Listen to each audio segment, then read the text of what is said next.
Hola, perdona, estoy un poco confundido. Estoy muy feliz de verte en el canal y tú suscríbete, dale like y no olvides escribir comentario, que disfrutes del video. ¿Alguna vez te has sentado a una mesa tan elegante que cada sonrisa incómoda y cada cumplido indiferente te la devuelven a la cara? Esa fue mi noche. Una cena de graduación que debería haber sido mía, una celebración que debería haberme envuelto como un cálido abrazo tras años de sangre, sudor y noches sin dormir, se convirtió en una maldita actuación sobre mi hermano. Y ni siquiera una buena. Solo otro acto en el largo e interminable circo que fue la obsesión de mi familia con Zach. El restaurante era elegante, de esos lugares con servilletas de tela dobladas en formas que nadie usa y camareros que rondan justo lo suficiente para recordarte que no eres lo suficientemente rico como para relajarte. Había una larga mesa de caoba en la esquina del fondo, con velas titilantes en altos candelabros de cristal y copas de vino que probablemente costaban más que mi portátil.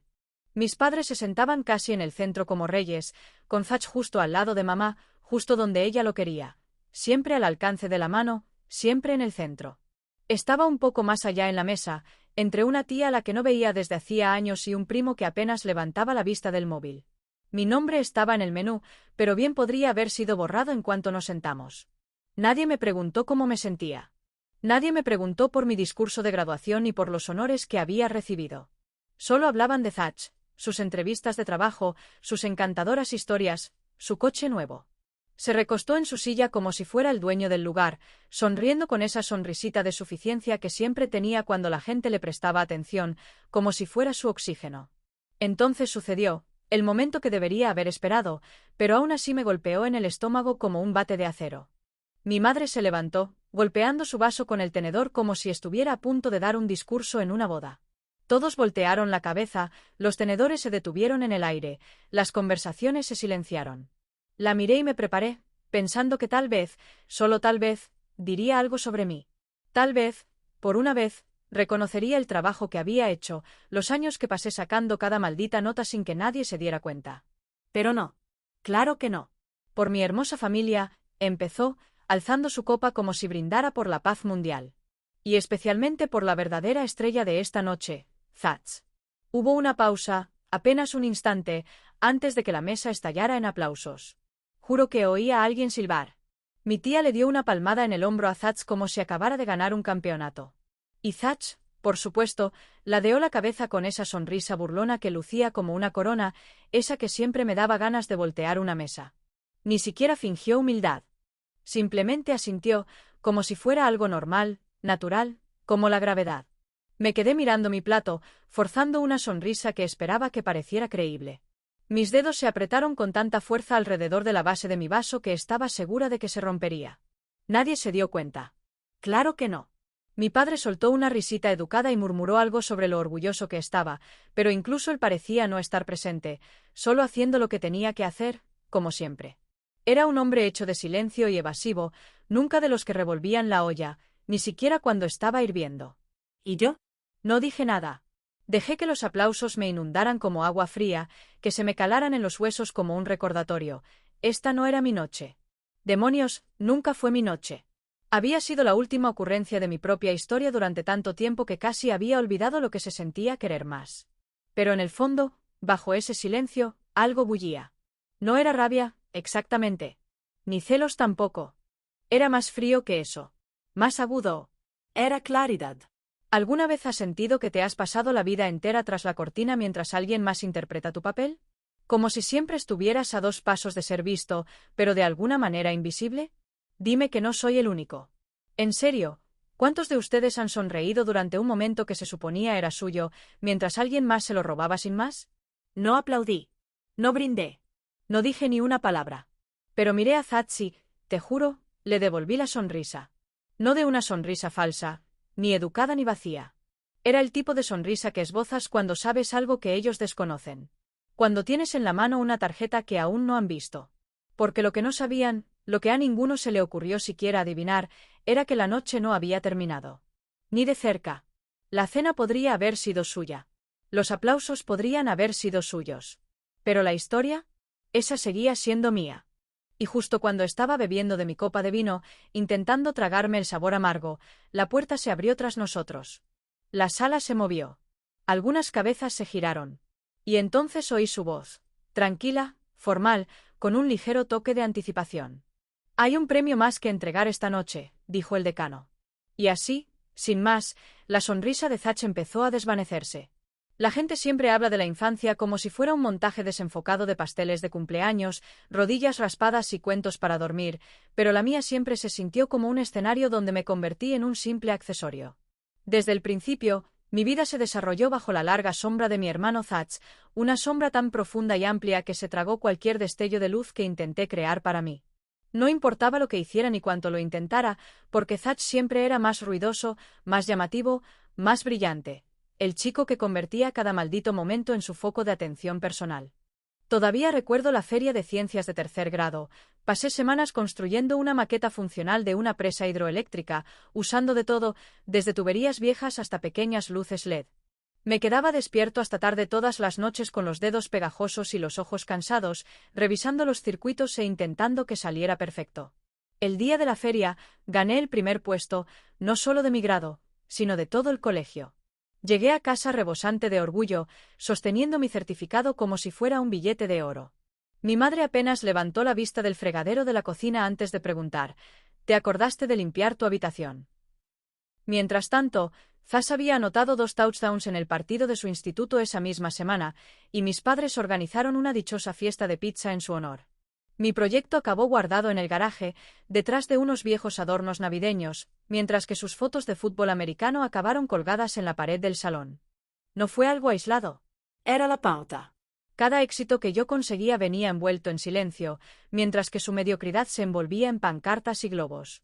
Recuerdo una vez, debía de tener 13 años, que saqué una nota perfecta en un examen estatal de matemáticas. Entré en la cocina con el corazón latiéndome con fuerza, pensando que quizá ese era el momento en que por fin había hecho algo digno de elogio. Le di los resultados a mamá, y ella los miró unos 3 segundos antes de decir: bueno, Thatch entró al equipo universitario hoy. Eso sí que es importante. Me quedé allí parada, asintiendo como si lo entendiera, cuando todo mi ser quería gritar que no era justo. Que estaba harta de aplaudir a alguien que nunca me aplaudía. En cada reunión familiar, cada barbacoa, cada fiesta de barrio, lo primero que decían al verme era siempre la misma maldita cosa: oh, debes ser la hermana de Thatch. Como si esa fuera mi identidad, como si mi existencia fuera solo una nota al pie en su narrativa. Me acostumbré tanto a ser la segunda que dejé de esperar ser la primera. Me convertí en la callada, la educada, la que arreglaba las cosas, la que mantenía la cabeza baja y la boca cerrada porque hacer ruido no se premiaba en nuestra casa, se castigaba o, peor aún, se ignoraba. Pero lo que más me dolía no era la falta de atención. Era como me hacían sentir que no les pertenecía como a él. Mi madre solía cepillarle el pelo y llamarlo su niño de oro, su milagro, su futuro. Me llamaba responsable, confiable, fácil de mantener. Palabras que suenan a cumplidos, pero se sienten como etiquetas puestas en un objeto útil, no en una hija. Era como si me hubieran criado para ser útil, no para ser querida, para funcionar, no para brillar. Hubo una época en la que pensé que quizá era culpa mía. Quizás no era lo suficientemente interesante, ni lo suficientemente graciosa, ni lo suficientemente ruidosa como para que me notaran. Empecé a encogerme para encajar en el pequeño espacio que me daban, temerosa de que si intentaba ocupar más espacio, me relegarían aún más. Mantuve mis notas perfectas, mantuve la cabeza baja, mis necesidades al mínimo.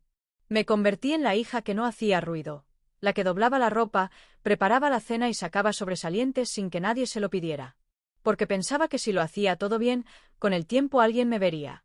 Pero no lo hicieron. Ni cuando gané torneos de debate. Ni cuando me aceptaron en programas de acceso anticipado a la universidad. Ni cuando fui voluntaria en el refugio cada fin de semana sin decírselo a nadie. Mis logros ni siquiera eran invisibles, los trataban como ruido de fondo ante el evento principal, que era Thatch. Me acostumbré tanto a vivir de migajas de atención que casi olvidé lo que se sentía anhelar algo más grande. Casi. Porque esto es lo que nadie me enseñó. El silencio puede ser tan poderoso como un grito si aprendes a usarlo bien. Y lo hice. Tomé cada logro ignorado, cada victoria desestimada, cada cumplido vacío y construí algo a partir de ello. Algo contundente. Algo innegable. Algo que no pudieran ignorar ni ignorar. Pensaban que solo era la callada. La buena chica.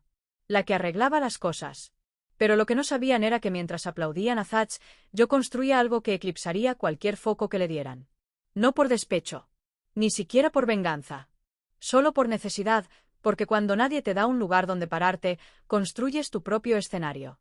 Y esta noche, bajo la luz parpadeante de las velas y el peso de sus sonrisas petulantes, ya no estaba enfadado. Ni siquiera amargado. Estaba tranquilo. Frío, casi. Porque sabía algo que ellos desconocían. Sabía que el momento que creían que pertenecía a Thatch estaba a punto de derrumbarse bajo sus pies. Y esta noche, todos iban a verlo. Apenas 3 días antes de la cena de graduación, sonó mi teléfono. La pantalla se iluminó con el nombre del decano Hardrow. Por una fracción de segundo, dudé antes de responder, casi esperando que se tratara de algún descuido administrativo o un detalle logístico de última hora sobre la ceremonia. Su voz era tranquila y mesurada, pero con una sutil cadencia que me hizo enderezarme en la silla. «Hay un premio especial», dijo, haciendo una breve pausa, como si asimilara la gravedad de sus palabras. «La mejor beca de investigación del Estado. Tú eres el ganador. Habrá un anuncio sorpresa en la cena». Y así, algo en mi pecho se movió, algo frío y calculador comenzó a formarse en el espacio donde el resentimiento había habitado durante años. Sonreí cortésmente y le di las gracias con toda la gracia que me habían enseñado desde pequeña, pero tras ese tono cauteloso y ensayado, mi mente ya giraba como una máquina con engranajes recién engrasados.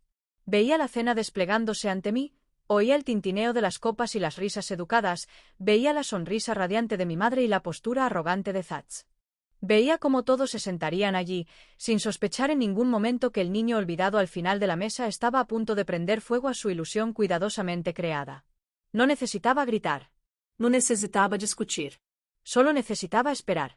Esa noche, sentada en mi habitación, rodeada del silencio que siempre me había envuelto como una segunda piel, revisé las pilas de notas y diarios de investigación que habían abarrotado mi escritorio durante años. Nadie en mi familia me preguntó nunca en qué estaba trabajando. Nadie se fijó en las becas que solicité ni en las noches que no dormí, encorvada sobre mi portátil hasta que el amanecer se coló por la ventana. Había escrito artículos que profesores citaban, desarrollado algoritmos que ahora formaban parte de proyectos piloto en 2 universidades y contribuido a investigaciones académicas que con el tiempo se publicarían bajo el nombre de otra persona, porque así es como funciona cuando eres la silenciosa, la servicial, la que consigue resultados mientras otros se llevan el mérito. Pero esta beca era mía, y no se trataba solo de dinero ni de prestigio. Era la primera vez que alguien me veía, de verdad, por la mentalidad que había cultivado tras años de ser ignorada. No era un favor. No era una cortesía.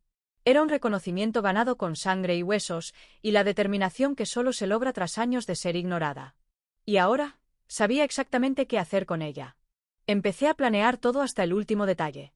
Llamé al restaurante y me aseguré de que el asiento de Thatch estuviera justo al lado del mío, lo suficientemente cerca para que oyera cada palabra cuando se hiciera el anuncio. No les dije nada a mis padres, ni una sola pista de lo que se avecinaba, porque su ignorancia era parte del impacto que quería que sintieran. Quería que les impactara de forma cruda, sin preparación, sin filtro. Quería que el silencio que siguió al brindis de mi madre se convirtiera en algo denso, algo innegable. Al día siguiente, entré en una tienda de segunda mano y elegí el vestido más sencillo y olvidable que encontré, algo neutro, sin nada destacable, algo que me hiciera ver exactamente cómo me veían. Invisible. Ruido de fondo. Me miré en el espejo del probador, pasando los dedos por la tela que ya había usado otra persona, y sonreí, no porque me gustara el vestido, sino porque sabía que sería perfecto. Cuanto más olvidable pareciera, más fuerte resonaría mi momento cuando finalmente llegara. Que me subestimen. Que piensen que no soy más que su hermana pequeña, la chica callada de sonrisas educadas y decisiones predecibles. Que crean que sigo a su sombra, esperando mi atención. Cuanto más me ignoren, más fuerte será cuando se enciendan las luces y el foco finalmente se pose donde siempre debería haber estado. No necesitaba anunciarme con bombos y platillos. No necesitaba irrumpir en la habitación ni alzar la voz. Solo necesitaba la verdad, la fría e innegable verdad que no tendrían más remedio que reconocer.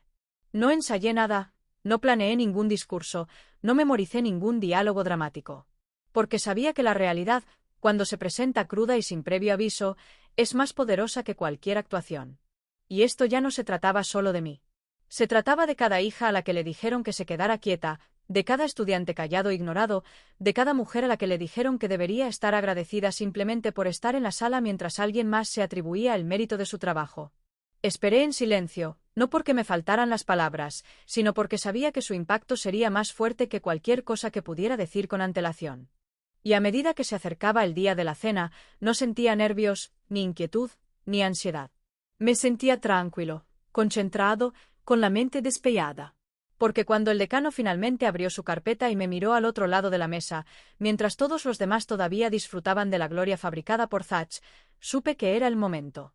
El tintineo de los cubiertos sobre la porcelana y el murmullo de una conversación a medias empezaba a calmarse cuando se sirvió el postre, delicadas torres de tonterías edulcoradas en equilibrio sobre platos carísimos que a nadie le importaban. La gente se recostaba en sus sillas, con las servilletas arrugadas sobre el regazo, las copas de vino medio vacías, mientras su atención se desvanecía poco a poco en la neblina postcena que siempre sigue a la comida excesiva y la falta de sustancia. Thatch seguía disfrutando del brillo del brindis de mi madre, recostado con el brazo sobre el respaldo de la silla como si fuera el rey de la noche, esbozando esa sonrisita de suficiencia que lo había acompañado desde que tenía edad suficiente para salirse con la suya. Lo observaba de reojo, sin decir palabra, sin parpadear demasiado, simplemente esperando en silencio, como un resorte cargado. Cada vez que alguien le preguntaba sobre su próximo paso, sus entrevistas de trabajo o las prácticas que había conseguido gracias al amigo de papá en la empresa, asentía cortésmente, sonreía cuando correspondía y dejaba que mi silencio se instalara entre las grietas de sus elogios superficiales. Pero en el fondo, no escuchaba ni una sola palabra, porque sabía lo que venía después.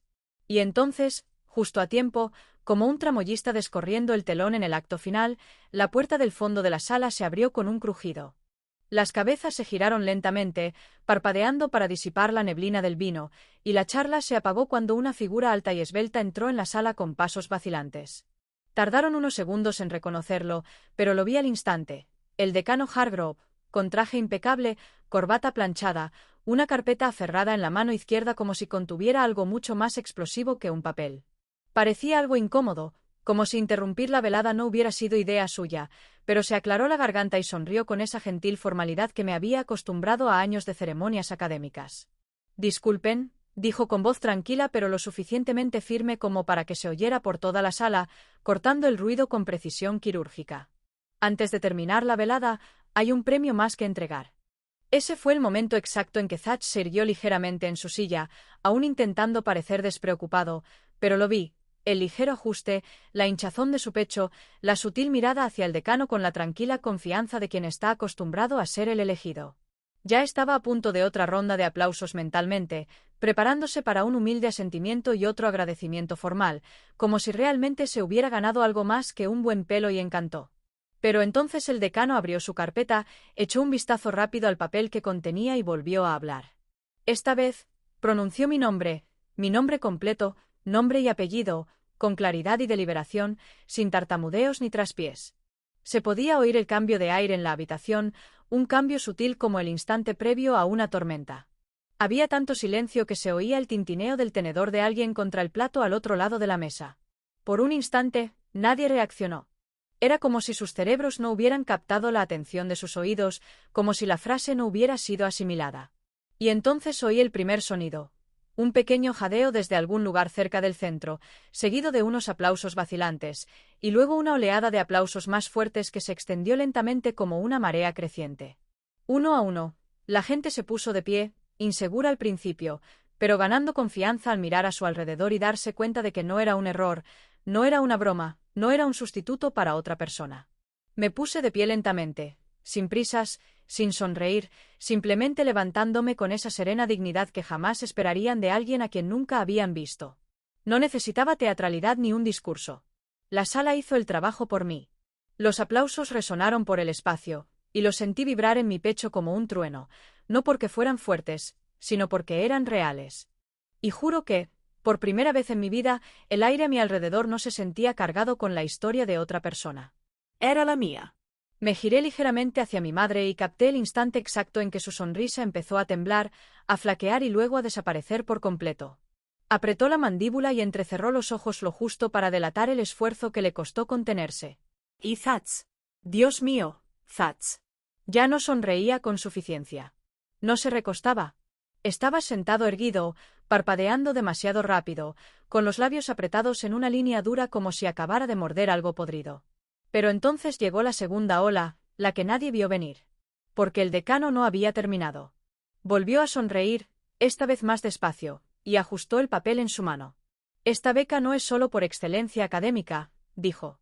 También reconoce una obra publicada que ha tenido un impacto significativo en el discurso social, un ensayo profundamente personal y valiente, publicado recientemente en una revista académica nacional. Y entonces, justo cuando la gente empezaba a susurrar, dio el título. No era un título aburrido. Era audaz, agudo, inolvidable. Pedestales tóxicos, disfunción familiar a la sombra del éxito. Casi se podía oír la inhalación colectiva en la sala. Algunas cabezas se volvieron hacia mí, luego se miraron entre sí, y la comprensión se propagó como un virus. Porque ese texto, ese ensayo, era mío.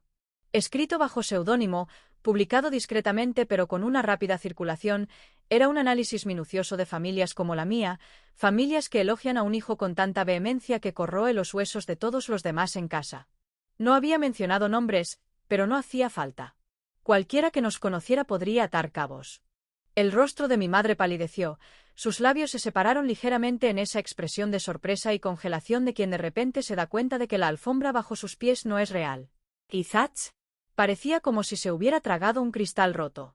Con los ojos abiertos, la respiración entrecortada, tratando de asimilar el hecho de que no solo me estaban celebrando, sino que le había arrancado los cimientos y lo había hecho con la sola verdad. ¿Y lo mejor? Ni siquiera habían visto el resto. Hay un silencio especial que se apodera de una sala cuando la gente intenta fingir que todo está bien mientras su mundo se desmorona a cámara lenta, y eso es precisamente lo que llenó el aire en los minutos posteriores a las últimas palabras del decano. Los aplausos se habían desvanecido, reemplazados por una densa y sofocante inquietud, como si todos contuvieran la respiración esperando a que alguien más hablara primero. No necesité decir nada en ese momento, porque el daño ya estaba hecho y la verdad ya estaba en la sala, flotando sobre la mesa como humo que nadie podía apartar con la mano. El decano guardó sus notas en la carpeta con la calma satisfecha de quien acaba de detonar una carga cuidadosamente colocada y se aleja de la explosión sin mirar atrás. Al hacerse a un lado, sentí las miradas ardientes sobre mí, no de admiración, sino de ese instinto profundamente humano de observar cuando algo incómodo empieza a desenvolverse ante ellos. Dudaban si aplaudir de nuevo o mantener las manos quietas, así que la mayoría permanecía sentada con medias sonrisas incómodas y miradas confusas, buscando gestos sociales que nadie se atrevía a dar. Pero el murmullo empezó casi de inmediato, suave al principio, como ondas en la superficie de un lago en calma, pero creciendo a medida que los susurros se convertían en conversaciones y las conversaciones en especulaciones. Algunos invitados se acercaron, intercambiando teorías en voz baja y lanzando miradas fugaces hacia mí, y luego de vuelta a Lori y Thatch. No hacía falta un doctorado en psicología para notar la tensión que crecía entre la mandíbula apretada de mi madre y los dedos temblorosos de mi hermano. Ambos intentaban contenerse, intentando sonreír como buenos anfitriones en una cena, pero las grietas ya eran visibles, y todos las veían crecer en tiempo real. La ironía era casi poética. Después de años de ser a quien nadie prestaba atención, ahora no podía escapar de sus miradas ni aunque quisiera. Y aún así, no dije nada. Dejé que el silencio trabajara por mí, que se convirtiera en algo innegable y pesado, porque a veces el silencio grita más fuerte que las palabras. Podía sentir su peso presionando contra la imagen cuidadosamente elaborada que mi familia había construido, y verla derrumbarse fue más satisfactorio de lo que jamás imaginé. Pero el decano Hargrove no había terminado.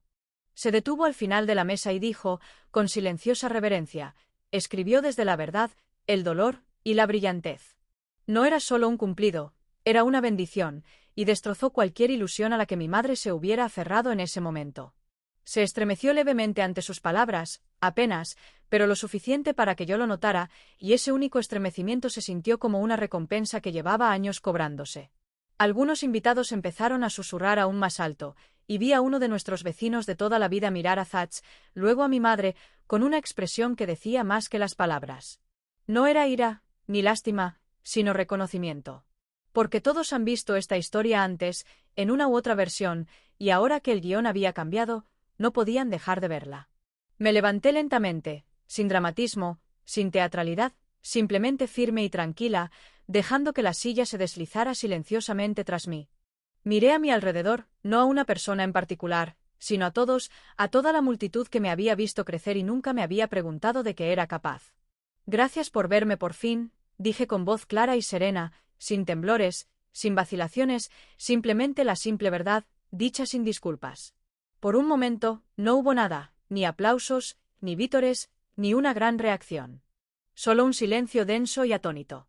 Y entonces mi padre, intentando salvar lo que quedaba de la velada, se aclaró la garganta y dijo: «Todos estamos orgullosos de ti, cariño», con esa voz suave y distante que siempre usaba cuando intentaba suavizar las cosas sin confrontar nada. Pero antes de que pudiera decir nada más, mi madre giró la cabeza hacia él y siseó: «¿En serio?». Nos avergonzó delante de todos. Allí estaba, la verdadera Lori, despojada de su barniz pulido y su tono meloso, mostrando los dientes como un animal acorralado. Me giré y la miré a los ojos, y por primera vez en mi vida, no aparté la mirada. No me rendí. Y ella lo odiaba. Lo noté en la rigidez de sus hombros y la tensión de su boca en esa línea familiar y venenosa. Mientras tanto, Thatch intentaba recomponerse como si le hubieran arrancado el guión de las manos a mitad de una actuación. «Esto es una mierda», murmuró en voz baja, pero lo suficientemente alto como para que la gente lo oyera.